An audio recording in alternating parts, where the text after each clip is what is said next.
बोलिए प्रेम से श्री सद्गुरु महाराज की जय।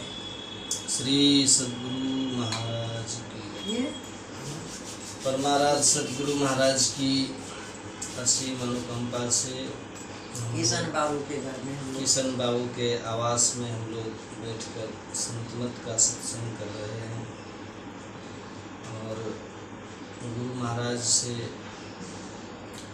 मेरी प्रार्थना है कि सद्गुरु महाराज की कृपा इन पर बरसे।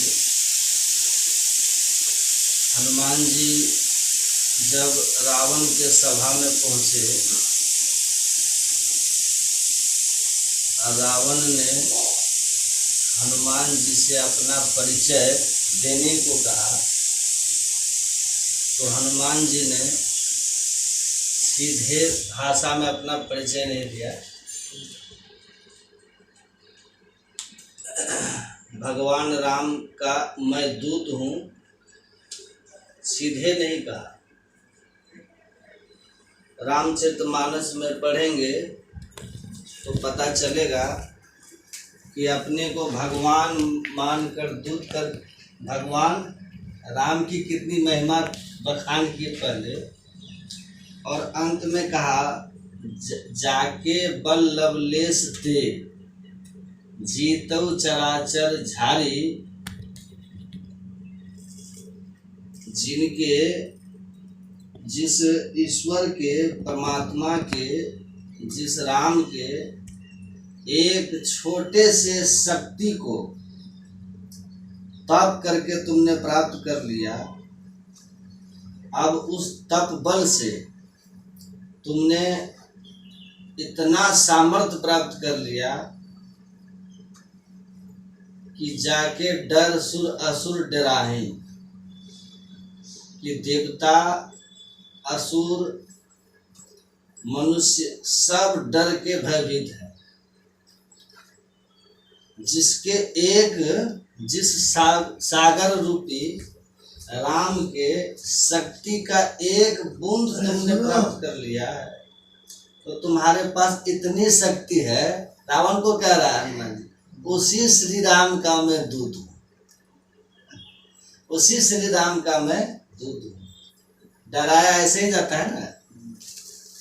अब भगवान की अपने स्वामी की महिमा ऐसे ही सुनाया जाता है। तो एक शहर में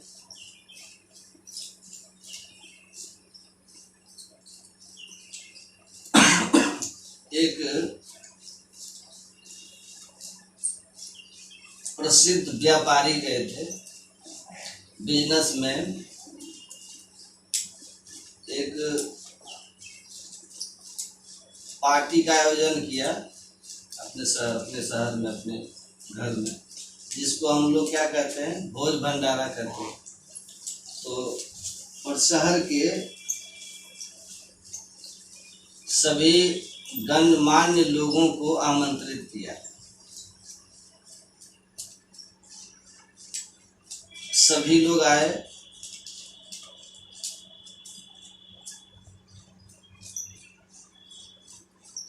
तो एक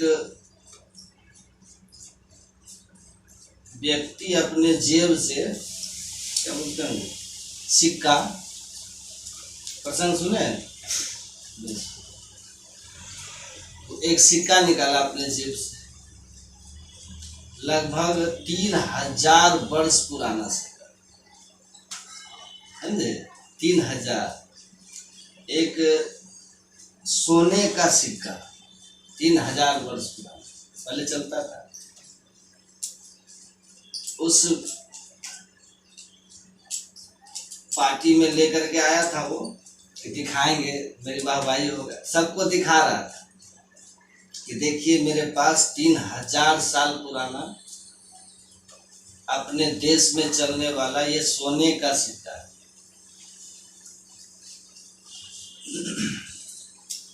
देखें देखें देखें देखें देखें, सब नहीं करते हैं। एक हाथ से दूसरा, दूसरे से तीसरा, तीसरे से चौथा।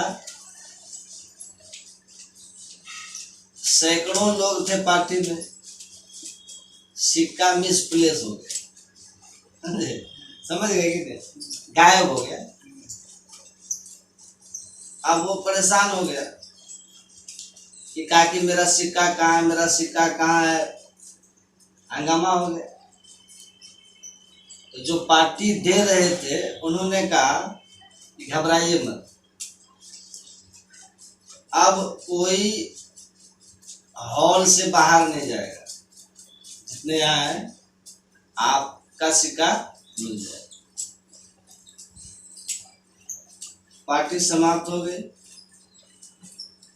तब गेट खुला,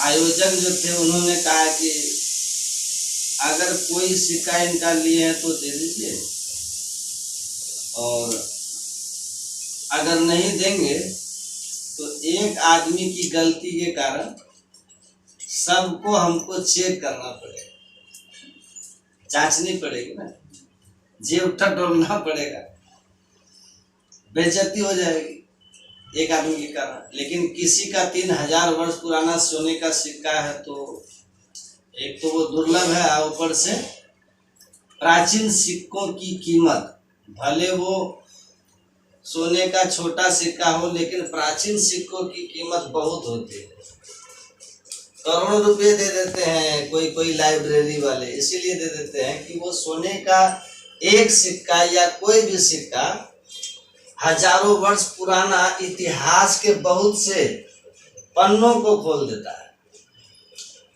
कि उस समय अर्थव्यवस्था कैसी थी, लोगों के कलात्मकता कैसी थी, कलाकारी किस स्तर पर था, कैसे कैसे धातु उपयोग में आते थे, है ना। तो सिक्के जो है ये प्राचीन इतिहास को जानने के बहुत बड़ा स्रोत माना जाता है। तो वो बेचारा अपनी तारीफ में लाया था, लेकिन सिक्का उनका गायब हो। पर कोई बोला नहीं कि मैंने लिया है। कहा तो ठीक है जांच करो। उनके जो गार्ड थे एक एक करके सबको जांचना शुरू किया। धीरे धीरे धीरे सब लोग निकल गए। धीरे धीरे 5-7 बच्चे थे, इसी बीच एक का नंबर आ गया। उसने कहा कि मैं जांच नहीं करवाऊंगा। कहा क्यों नहीं जांच करवाओगे? कहा मैं जांच क्यों कराऊं, मैं चोर थोड़ी हूं जो जांच कराऊं। कहा भाई जितने लोग जांच कराए क्या वो सब चोर थे? कहा कि वे थे नहीं थे, लेकिन मैं जानता हूं कि मैं चोर नहीं हूं, मैं जांच नहीं कराऊं। तो उनके जो गार्ड थे उन्होंने कहा कि आराम से जांच नहीं कराओगे तो जबरदस्ती करेंगे। ये तुरंत अपने कमर से रिवॉल्वर निकाला, कहा जबरदस्ती करके दिखाओ, यही आप लोगों को लिटा दूंगा हमेशा के लिए। कहा कि पुलिस को बुलाओ। अब पुलिस बुलाने की बात हो रही थी, तभी एक वेटर जो था, बुफे काउंटर जो लगा होता है, पार्टी खत्म हो गई थी तो अपना सारे बर्तन समेट रहे थे। एक बर्तन जैसे उठाया तो उसके नीचे वो सिक्का, कहा ये रहा सिक्का, क्यों लड़ाई करना। वो सिक्का उठा लिया। फिर लोगों ने कहा कि देखो जी, जब तुम सिक्का लिया नहीं था तो मना क्यों कर रहा था? हम लोगों को तो लगा कि तुम ही लिए हो इसलिए मना कर रहे हो। तो मना क्यों कर रहे थे तुम? जांच करा के आराम से चले जाते, क्या फर्क पड़ता है, सबकी जांच हुई थी, आपकी भी हो जाती। तो उसने जानते क्या कहा? उसी समय अपने जेब से क्या किया, हूबहू वही 3000 साल पुराना सोने का दूसरा सिक्का निकाला वही, और दिखा करके कहा कि सिक्का मैं भी लाया था लोगों को दिखाने के लिए, अपनी बाबाई के लिए, लेकिन ये सिक्का पहले वो दिखा दिया तो मैं सोचा जब पहला दिखा ही दिया तो अब मैं दिखाऊंगा तो क्या बाबाई, सिमिलर टू हो जाएगा, मोर देन तो नहीं होगा, तो उसके जैसा है उससे विशेष तो नहीं, तो क्या लाभ होगा। लेकिन ये सिक्का मिलने के पहले अगर मेरे से निकल जाता, आप बोलते हैं जांच में अगर मेरे जेब में यही सिक्का मिलता और मिलता ही है, तो आप में से यहाँ कौन है जो विश्वास कर लेते ये मेरा सिक्का है, ये चुराया हुआ सिक्का मेरा नहीं है, ये मेरा अपना सिक्का है? कोई विश्वास करते? आप लोग विश्वास नहीं करते। यद्यपि इस ईस्वी में उस साल, इस ईस्वी में उस साल उस समय की सरकार या राजा हजारों सिक्के निकाले होंगे कि नहीं? एक सिक्का तो छपा नहीं होगा, हजारों छपे होंगे। फिर भी हम पर आप लोग कोई भरोसा नहीं करते, हमें चोर मानते। इसीलिए मैं नहीं जांच करा रहा था कि जांच करा करके चोर हो जाऊंगा बिना चोरी किए। खैर सिक्का मिल गया, बात खत्म हो गई। तो कहने का इसका भाव ये है मेरा, स्वामी राम तीर्थ जानते ना, वो कहते हैं कि अगर कभी किसी ने किसी वस्तु को प्राप्त किया है, स्वामी राम तीर्थ कहते हैं अगर कभी किसी ने कोई वस्तु को प्राप्त, अगर इसका मतलब वो वस्तु आज भी है तो दूसरा भी प्राप्त कर सकता है। स्वामी विवेकानंद कहते हैं कि the prophets were not the unique man, मतलब they are a normal person. ये जो बड़े बड़े संत महापुरुष हुए हैं ये यूनिक नहीं थे, ये भी जन्म लेते समय रोते हुए बच्चे थे, सामान्य थे, है ना। बट द बिकम यूनिक, लेकिन वे महान हो गए। कैसे हो गए? तो ये महानता उनकी कैसे आई? वो महान कैसे हुए? महान कैसे हो गए? संत महान कैसे हो गए? हो गए ना महान। तो ये महानता उनकी कैसे आई? वो महान कैसे हुए? कोई सामान्य और महान व्यक्ति के बीच अंतर क्या है ना अंतर। तो कहते हैं उसका दो कारण होता है। पहला, ध्यान से सुनिएगा, द डायरेक्शन ऑफ लाइफ, और दूसरा टाइम मैनेजमेंट। ये है दूरी, यही अंतर है। जीवन की दिशा और समय की सदुपयोगिता और दुरुपयोगिता। जिनको जीवन की सही दिशा मिल गई और जीवन की सही दिशा मिलने पर अपने जीवन में जो समय है उसका उन्होंने सदुपयोग किया। दिशाएं तो मिल जाती है लोगों को, लेकिन हम उस दिशा पर कितना बढ़ पाते हैं, कितना समय उस राइट डायरेक्शन में हम लोग चलने में देते हैं, ये भी तो एक प्रश्न है ना। हाँ, तो कहा कि जो महान पुरुष हुए हैं उनको अपने जीवन की दिशा मिल गई पहला, और जब जीवन की दिशा मिल गई तो पूरे प्राण ऊर्जा का उन्होंने उपयोग उस दिशा में आगे बढ़ने में किया, उस लक्ष्य को पाने में किया, और इसलिए वो उसी जन्म में महान हो गए।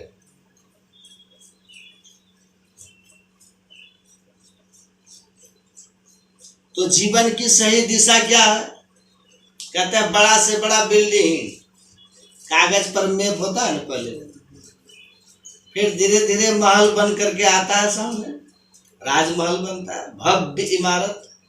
महान से महान लोग जन्म के समय रोते हुए बालक होते हैं ना, बाद में फिर महान शासक कोई होता है, कोई महान संत हो जाता है। तो ये सब कैसे हुआ? जीवन की दिशा ने, का जीवन की दिशा ने तय कर दिया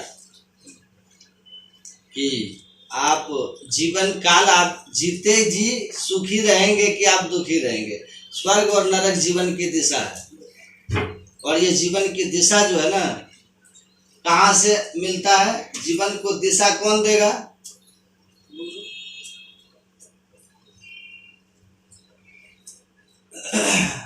रत्नाकर को जानते हैं? रत्नाकर वाल्मीकि बनाने वाले कौन थे? रत्नाकर वाल्मीकि, है ना। ये जीवन की दिशा है, रत्नाकर वाल्मीकि जो नारद जी से मिलता है। ये जीवन की दिशा नहीं है रत्नाकर, जो तुम पाप करो उसमें कौन सा भाग्य है? तुम्हारे जीवन की दिशा इधर नहीं, जीवन की दिशा इधर है, जीवो हमसे सीवो हम की यात्रा। ये राम तीर्थ को महान किसने बनाया? बैठिए, ठीक से बैठिए थोड़ा सा। कहाँ से बने? नहीं बैठिए। कहाँ से बने?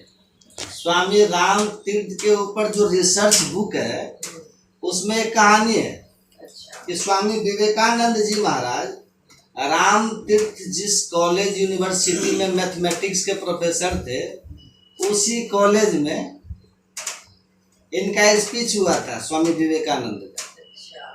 प्रोग्राम हुआ था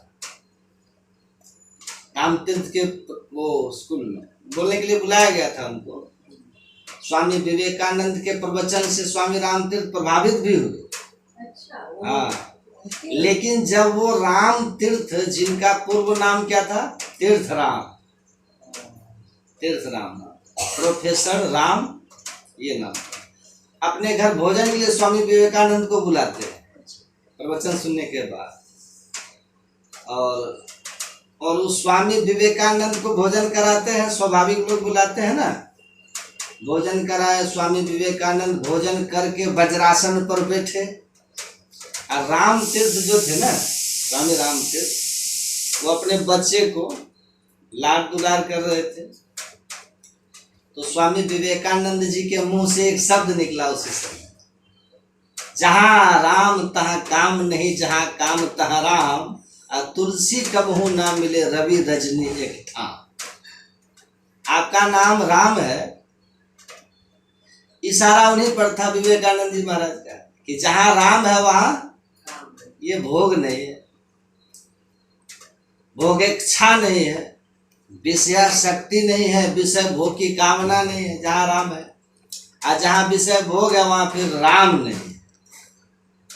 तो आप राम हैं लेकिन भोग में है।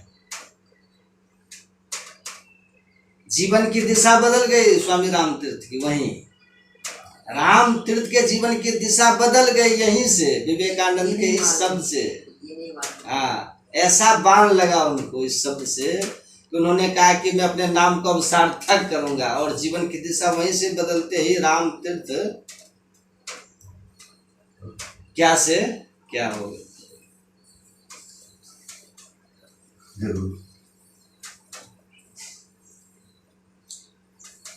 क्या से क्या हो गया।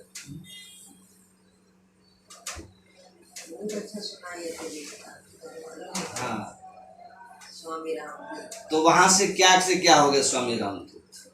अमेरिका के अखबारों में जिनके लिए निकला था कि भारत के हिमालय के जंगल से एक चलता फिरता हुआ मुर्दा जोगी आया है, निकला था ना अखबार में। इतनी महिमा हो गई, जीवन की दिशा बदली।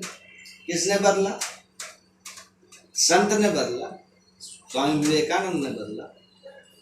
इसीलिए संत की क्या महिमा है। गुरु महाराज क्या कहते हैं हमारे, कि मुझसे लोगों ने पूछा कि आप इस उम्र में क्यों संन्यास ले लिए। गुरु महाराज से किसी ने पूछा, तो गुरु महाराज ने कहा, मैं प्यारी चरण मुखर्जी की पुस्तक में पढ़ा था, फर्स्ट बुक ऑफ रीडिंग में, ऑल मैन मस्ट डाई, सभी लोग अवश्य मरेंगे। ये मेरे मन पर अंकुश का काम किया, और मैं चिंतनशील हो गया कि जीवन क्या है। अंत में रामचरितमानस में मिला, देह धरे कर यही फल भाई, अब भजिए राम सब काम भी है। तो ऑल मैन मस्ट डाई किसकी युक्ति है? दार्शनिक की युक्ति है।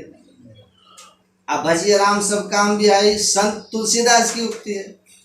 संत की वाणी लगी, चिट्ठी आधी मुलाकात है, आधी मुलाकात है चिट्ठी, तो जीवन की दिशा बदल गई। गुरु महाराज राम अनुग्रह लाल दास विश्व प्रसिद्ध संत सदगुरु महर्षि में ही बन गए, बने ना।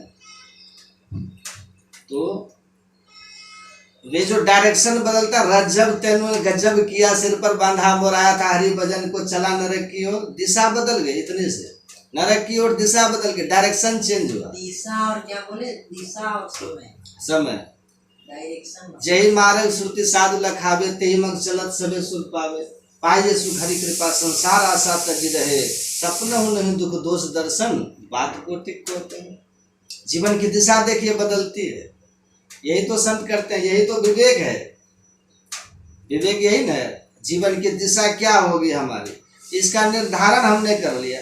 और ये निर्धारण कहाँ होगा? सत्संग में ये तय होगा। विवेक सत्संग में मिलेगा, बिनु सत्संग विवेक न हुए। सत्संग में रिद्धि सिद्धि बुद्धि, सत्संग विवेक न हुई। बिनु सत्संग मति किरति गति भूति भलाई जब जे जतन जहाँ जे पाई सो जानब सत्संग प्रभाव लोको वेदना अनुपाव। बस जीवन की दिशा बदलनी है, लक्ष्य मिल जाएगा। थोड़ा आगे थोड़ा या पीछे, थोड़ा आगे या पीछे चलना है, रहना नहीं चलना। विश्वास सहजो तनिक सुहाग पे कहाँ उठावे शीश। सहजो भाई कहाँ से कहाँ चली जाती है, देखिए आप। इसीलिए कहा संत की महिमा कौन कौन कहत साधु महिमा सकुचानी। शारदा ब्रह्मा संत की महिमा कुचा जाते हैं। क्यों? कि इनकी वाणी में क्या बल है, देख लीजिए आप। दैत्य वंश में देवोपम प्रहलाद प्रकट हो आया किनकी वाणी से? ये महिमा संतों की वाणी की। बस विवेक होगा तो जीवन की दिशा ठीक हो जाएगी।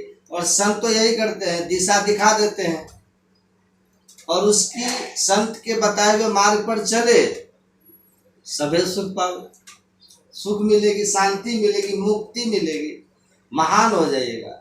और क्या क्या मिलेगा? जैसे ही विवेक होगा सद्बुद्धि होगी। पूज्यपाद महर्षि संत सेवी ब्रह्मा जी महाराज कहते थे, सत्संग सुन करके जिनकी मति ठीक हो गई, बुद्धि ठीक हो गई, विवेकवती हो गई। तो विवेकवती बुद्धि किसको कहते हैं? जो धर्म अधर्म के बीच भेद कर सके, सत्य असत्य के बीच भेद कर सके, पाप पुण्य के बीच भेद कर सके, जीवन के लक्ष्य को जो समझ सके, यही विवेक है। जब विवेकवती बुद्धि होगी तो स्वाभाविक रूप से वो कर्म जो है हमारे, उनके कर्म सही हो जाएंगे। जब कर्म आपका सही हो गया तो कर्म प्रधान विश्व रचि रखा जो जस करे सो तस फल चाखा। तो कर्म की दिशा अगर सही होगी, डायरेक्शन ऑफ लाइफ ठीक हो गया तो कीर्ति होनी है। पापी की अब कीर्ति और पुण्यात्मा की कीर्ति होती है, भक्त की कीर्ति होती है। गुरु महाराज से भी पूछा ना कि क्या होता है सत्संग से, तो गुरु महाराज जी ने कहा जितना कुछ चाहते हो ना, लोक परलोक सुखी हो जाना, जस कीर्ति सब होता है। और गोस्वामी जी की वाणी को उन्होंने ये किया। तो सवाल पूछने वाला थोड़ा सा नए लोग थे, पढ़े लिखे लोग थे, विद्वान लोग थे, उनकी बुद्धि थोड़ी घूमी हुई होती है। और हम लोगों की क्षमता गुरु महाराज जैसी है नहीं कि वाणी में वो बल हो कि कुछ आपको अपनी आभा से बदल दे। तो हम लोग बुद्धि लगाते हैं, है ना, कि सत्संग क्या होता है। हमको पूछा किसी ने क्या होता है सत्संग से, इससे फायदा। मैंने कहा रविदास नाम के हुए थे एक संत, एक व्यक्ति रविदास नाम के थे, जानते हैं आप उनको? जूता बनाते थे, चमार जाति में थे। तो वो हंसने लगे, बोले रविदास, संत रविदास की बात कर रहे हैं ना? बोले हाँ। तो उनको कहा कौन नहीं जानता है? मैंने कहा एक जुलाहा भी थे, कबीर पले थे जुलाहा घर में, मुसलमान जुलाहा के यहाँ ताना बाना करते थे। उनका नाम जानते हैं आप लोग? बड़े गरीब थे बेचारे। हाँ, संत कबीर, आप ऐसे क्यों बोल रहे हैं? मैंने कहा एक ब्राह्मण कुल में भी हुए थे, तुलसीदास जी। उनकी एक रचना है, बहुत मशहूर है, दुनिया का सबसे लोकप्रिय काव्य में इनकी गिनती होती है, तुलसीकृत रामचरितमानस की। फिर मैंने सूरदास का नाम लिया। वहाँ इन लोग को जानते हैं आप? इनको कौन नहीं जानता? ये जब हुए थे उस समय के 10-20 पढ़े लिखे विद्वान, PhD जो भी है, या उस समय के इस शहर के आप 2-4 धनवान, उनका जरा नाम बता दीजिए हमको। तो उस समय के होगा ना, उस समय भी धनवान तो होंगे, तो बता दीजिए। सत्संग की यही महिमा है कि जुलाहा को भी जानते हो और जूता बनाने वाले को भी जानते हो, जन्मांध को भी जानते हो, और भिक्षा पर जीने वाले तुलसीदास जी ब्राह्मण को भी जानते हो। ये संत हुए हैं लोग सत्संग से। ये सत्संग की महिमा थी। इनके गुरु मिले, सद्ज्ञान दिया, सदुपदेश दिया, जीवन की दिशा दिखाई। उस जीवन की दिशा को इन्होंने एक्सेप्ट कर लिया, उस पर अपना झोंक दिया जीवन को, और इतने महान हो गए कि आप उनका आदर से आज नाम लेते हो, जानते हो, और उस समय के बड़े बड़े पढ़े लिखे विद्वान और पैसे वालों को आप नहीं जानते। तो ये महिमा है सत्संग की। दुनिया में कीर्ति, वो इतने महान थे कि जीते जी शांति को प्राप्त किए, मुक्ति को प्राप्त किए, परमात्मा को प्राप्त किए, और जगत पूज्य हो गए। मैंने कहा ये लोग परलोक दोनों समझ जाएगा, मोक्ष पालोगे। ऐसी महिमा है सत्संग की। तो समझ में तो उनको जरूर आया, माने सत्संग में वो बने ना बने, लेकिन सत्संग को समझ गए, समझा कि कुछ है विशेष चीज सत्संग। तो इसीलिए संत लोग यही कहते हैं कि आप जो जीवन की दिशा सही होगी, जस कीर्ति हो जाएगी। स्वाभाविक है ना, मरने के बाद दुर्गति फिर नहीं होगी। महर्षि संत परम जी महाराज कहते हैं दुर्गति नहीं होगी, क्योंकि कर्म अच्छा है, सत्संग किया है, ध्यान किया है। मुक्ति भले नहीं होगी तो स्वर्ग तो होगा, किसी श्रीमान कुल में पुनर्जन्म तो होगा, या योगी कुल में जन्म होगा, और आगे चल करके फिर मुक्ति आ जाए। तो जीवन की दिशा कहाँ से सुधरती है? सत्संग में। वो मज्जन फल देखिए तत्काला, काक हुई बको मराला। ये महिमा है सत्संग की, सब कुछ मिलता है सत्संग से। गुरु महाराज ने कहा कि मैं सब जगह गया और मैंने देखा, मुझे संत मत के अतिरिक्त शांति का स्थान कहीं नहीं दिखा। संत मत मतलब संतों का मत, विचार, ज्ञान। संतों के ज्ञान में जो अपने को रखा वही सुख और शांति और आनंद को प्राप्त किया। इसीलिए गुरु नानक देव जी महाराज कहते हैं, सुनिए सारा गुना के गाह, सुनिए शेख पीर पतिशाह, सुनिए अंधे पावहि राह, सुनिए हाथ होए असगाह, नानक भक्ता सदा विकास, सुनिए दुख ताप का नाश। गुरु नानक देव जी कहते हैं सुनिए, सुनिए। किस तरह सुनिए? सुनिए समझहि जन मुदित मन। अभी मैं एक हाल में पुस्तक पढ़ रहा था, अर्नेस्ट बेकर की पुस्तक, उसमें श्रवण पर उन्होंने व्याख्या की है। श्रवण पर उन्होंने कहा कि ये ज्ञान मैंने भारत से उधार लिया है। ईमानदार आदमी है, ईमानदार आदमी है, अमेरिकी राइटर है, लेकिन कहा कि भारत से उधार ज्ञान है मेरा। उसमें वो लिखते हैं ज्ञान के 4 सोपान में पहला श्रवण, आप भी जानते हैं, श्रवण मनन निधिध्यासन और तब अनुभूति और मुक्ति। तो पहला श्रवण, सुनना, सुनिए, संतों को सुनिए या अध्ययन कीजिए। तो वो कहते हैं सुनना। तो श्रवण क्या है? श्रवण की पूरी व्याख्या क्या है? हमने अभी, मैं अगर अभी फ्रेंच में बोलूं या फिर कुछ भाषा आप कोई समझे नहीं तो सुन तो लिया, हम अपनी भाषा अगर बोले तो समझेंगे, और नहीं समझे तो ये सुनना नहीं। श्रवण जो है, जो वेदांत का श्रवण है, वो केवल कान में आवाज घुसने का नाम नहीं है। श्रवण के बाद वेदांत में मनन भी है। इसीलिए गोस्वामी जी कहते हैं सुनी समझहि जन मुदित मन। सुन रहे हैं और उसको ठीक ठीक समझ रहे हैं। जब सुनकर समझ रहे हैं तब बाद में चिंतन होगा, मनन होगा कि जो मैं सुना समझा वो ग्रंथ की और तर्क की कसौटी पर ठीक है कि नहीं है? अब ना गुरु महाराज कहते हैं कि सत्संग कैसे करना चाहिए? तो सतजन सेवन करत नित्य सत्संगति करना, वचन अमियदे ध्यान श्रवण करी चित्त में धरना। श्रवण करी चित्त में धरना। श्रवण किया, बात चित्त में कब आएगी? जब समझ में बात आएगी। तो जो सुना वो आपके समझ में बात आनी चाहिए। इसीलिए अगर समझ में नहीं आया, मनन कर नहीं बोध होए तो पुनि समझे। आप चिंतन कर रहे हैं लेकिन कहीं न कहीं शंका आ गई मन में, समझ अटक गया, तो पुनि समझिए, फिर समझिए। अरे हारे में ही समझ बोध जो होए रहनिता सम कर लीजिए। और ठीक बात समझ के बोध हो जाए तो अपना रहने से अनुकूल कर लीजिए।